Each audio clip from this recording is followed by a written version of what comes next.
সুস্বাদু করে পোলট্রি মুরগি বা ব্রয়লারের মুরগি রান্না করা যায় তারই রেসিপি শেয়ার করেছি। আর সেই সাথে পুরো ভিডিও জুড়ে চেষ্টা করেছি মাংস রান্নাটা যেন পারফেক্ট হয়, সেজন্য ছোট ছোট টিপস দিতে। আশা করছি আপনাদের কাছে ভালো লাগবে। এখানে একটা ব্রয়লারের মুরগির পা, পাখনা, চামড়া, গলা এই অংশগুলিকে বাদ দিয়ে শুধু ফ্রেশ মাংস 1 কেজি পরিমাণে নিয়েছি, যেটা আমি ভালোভাবে কেটে ধুয়ে পরিষ্কার করে একটা ঝাঁঝরির ভেতরে রেখেছি যেন এক্সট্রা পানিটা ঝরে যায়। এখন মাংসটাকে ম্যারিনেট করার জন্য আমি হাফ চা চামচ হলুদের গুঁড়া, হাফ চা চামচ মরিচের গুঁড়া, হাফ চা চামচ জিরার গুঁড়া, 1 চা চামচ লবণ এবং 1 টেবিল চামচ সয়াবিন তেল দিয়েছি।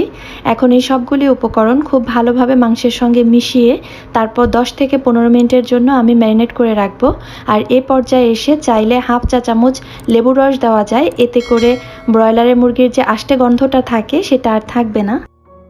এখন একটা বাটিতে 1 টেবিল চামচ মরিচের গুঁড়া, 1 টেবিল চামচ হলুদের গুঁড়া, হাফ টেবিল চামচ ধনিয়া গুঁড়া, 1 টেবিল চামচ জিরা গুঁড়া, পরিমাণ মতো লবণ, এই সমস্ত উপকরণ একসাথে দিয়ে কিছুটা পানি দিয়ে ভালোভাবে মাখিয়ে নিতে হবে।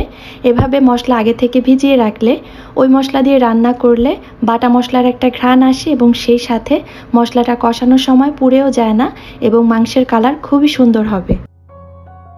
এখানে আমি 1.25 কাপ তেল নিয়েছি, তার মধ্যে আগে থেকে ম্যারিনেট করে রাখা মাংসটা দিয়ে মিডিয়াম টু হাই এর মাঝামাঝি রেখে মাংসটাকে হালকা করে ভেজে নিতে হবে। আর এই ক্ষেত্রে লো ফ্লেমে কোনোভাবেই মাংসটা ভাজা যাবে না, এতে করে মুরগি থেকে পানি ছেড়ে দেবে, পরবর্তীতে কিন্তু আর মশলা ভেতরে ঢুকবে না।